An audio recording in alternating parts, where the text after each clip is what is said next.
Welcome back, friends. In this video I'm going to be making the hat and going to decorate it with fabric on the edging, and I'm using buckram material, and that is a very stiff, like woven material, if I can call it that. And I'm going to give you the measurements. I will also do my own pattern, and I will have that for sale, but if you don't want to go ahead and purchase it, you can try this at home. So we're looking at 3.5 by 3.5, and the middle point is going to be just about between 1.5 and 2. So what you can do is put this on a piece of paper, fold it, and get the middle from there. And if you want to know the donut, you're looking at almost an inch of material. And you'll need 12 inches of bias tape. So today, the tutorial, I'm going to show you how to do your own bias tape. So we're looking at almost 12 inches from tip to tip, and 1 inch in width. So I already went ahead and started presetting this, and I'm going to move everything to the side, and we're going to start ironing. And this is my iron. It's a little mini iron for dolls, and I have it set on high, and I'm going to adjust this just a little bit more because we're not going to be sewing at the moment. We are going to be working on the material. So this is fabric that I have here between the wood, and I do it for two reasons. I do it for aesthetics because it is a vintage machine, and the wood is chipping away the paint, which is like a vanilla color, and it just does not look good. It's a shabby chic, but it just does not look good in my opinion. And so I'm avoiding that for you to see. And so I'm actually sewing over the wood and polyester material. It's one of the materials I used for some costuming. So now I have sewn it right in the middle. So the next thing you want to do is fold it in the middle here and fold it in the middle here, and then once you have that, crease it alongside like this. And I did not do it here, and I've done it numerous times, but I'll show you. When you get your bias tape, it's actually stretchy, and I'll go ahead and show you here from the other fabric that I have. The bias tape, here is the fabric.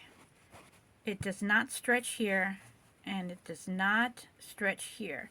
But if you get the middle point, which is right here, and you stretch it from here to the other middle point, which you probably can't see, but here's my hand, so I'm pulling the other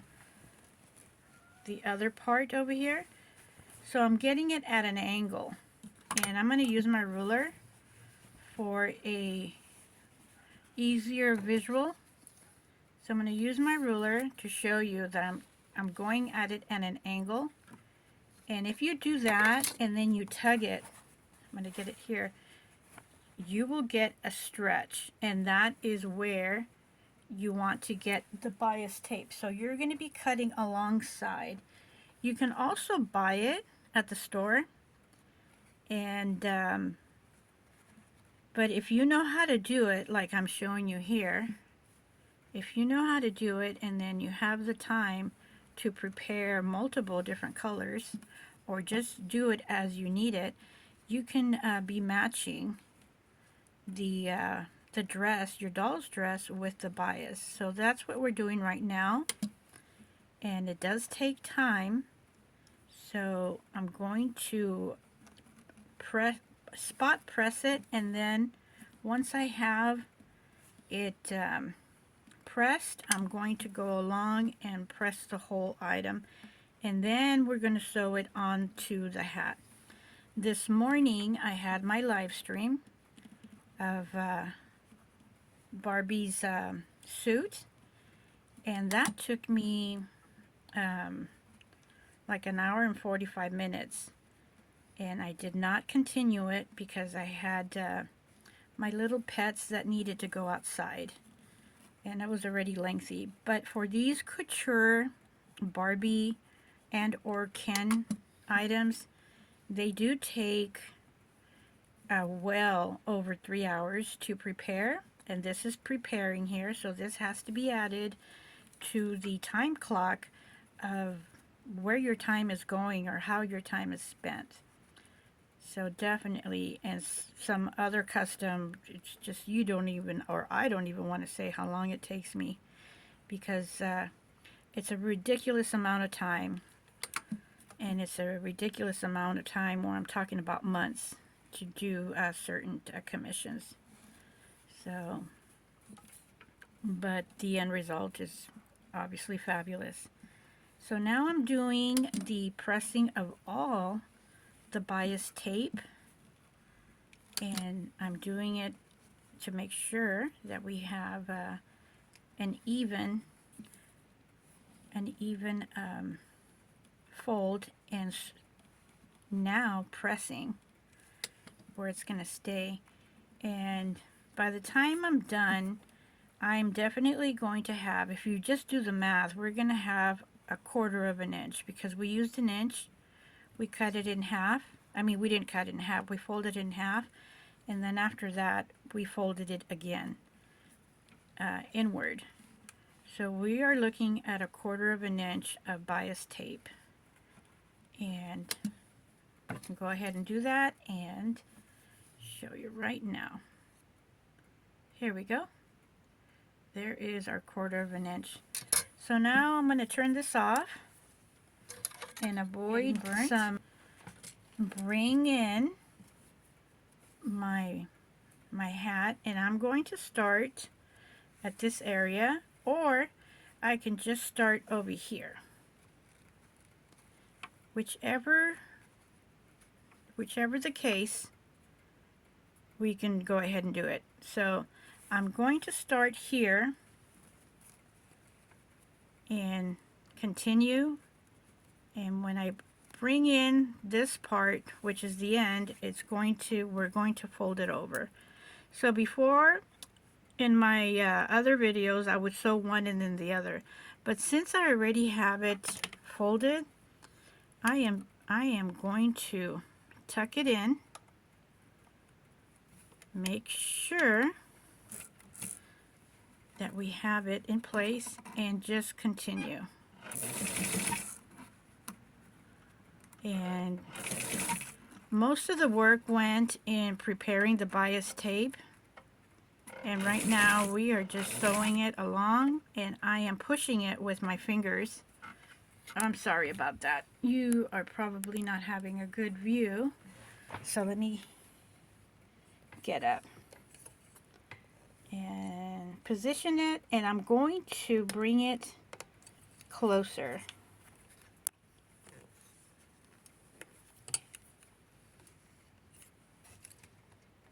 Okay, we have sunshine coming in through the window, so it is creating a little glare. So here we go. Oh my goodness, that's my camera lighting. And it was the part of the machine that it was triggering. So this is a slow but steady process. Anything hat or anything remotely small. And I did run out of material, so I connected 2 pieces of fabric together.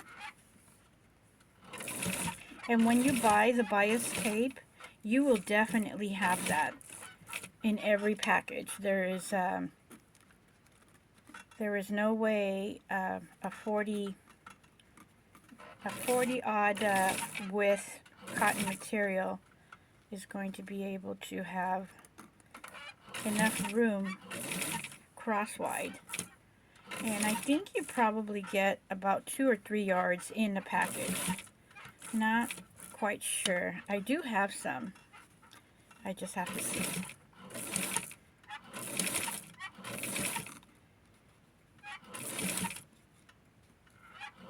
And I am nearing the edge where I'm going to fold over the end so that we have a nice covering.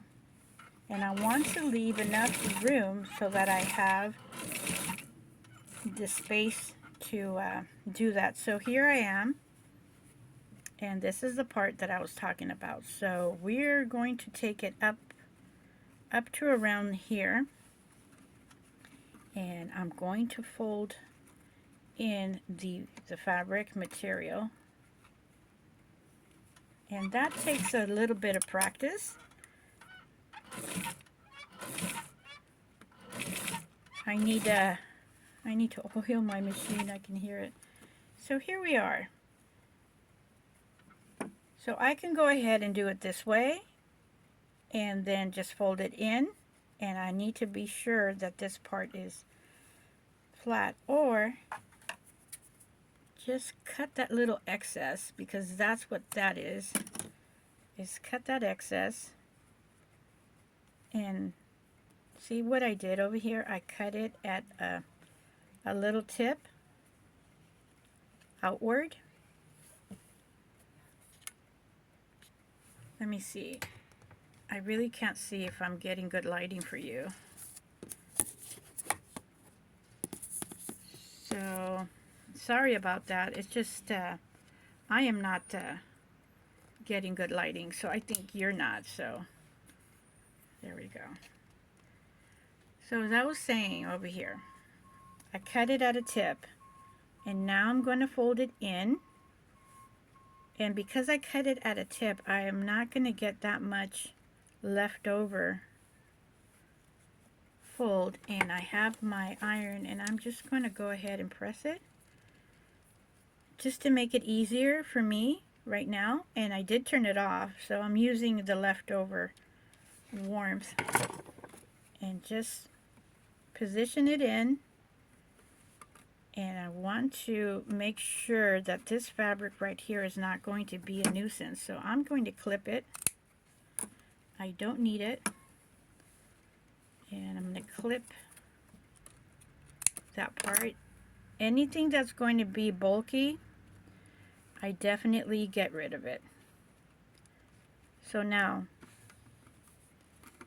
I'm going to stuff it in and hold it, and with anything that you might have, just press it the last inch and a half.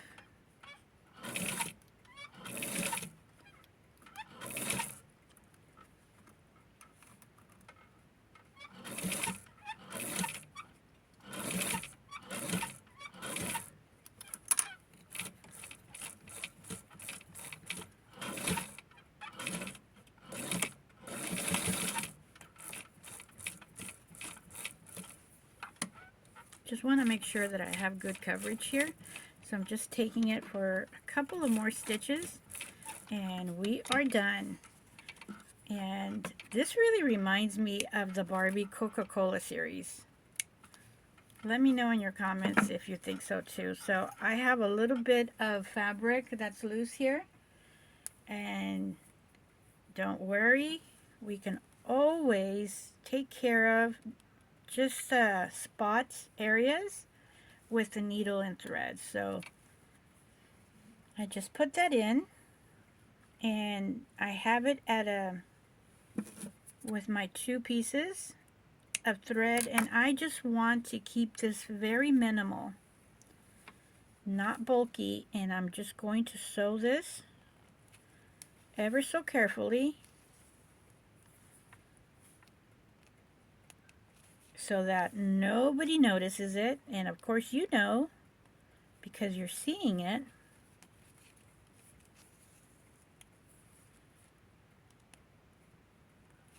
And there. I'm going to take it away from the camera and just do my double knot and close it. And I will show you what it looks like. I wanted to give this to Barbie, our Barbie of today. I used vintage fabric, which is a wonderful flocked red and white. And this is what we did this morning. And I have it here very close so that you can see her wonderful tiny miniature polka dot flocked and her shiny glittery cotton fabric. It does not rub off. So this is very special. So she is red and white for today. And here is her hat. Since I have the sewing here and the closure here, this is going to be our back. And I'm going to put this on Miss Barbie, and we're off to do her video. And here she is with her hat. So she's leaning down, and that's why we have her this way. So I'm going to finish this up, put it up. Excuse me. Excuse me. Oh my goodness, sorry. It's the sun, it's right on my face. We're going to finish this off, and I'm going to do the pattern and upload for yourself. Have a great day, and we will see you in the next sewing video. Happy sewing! Bye!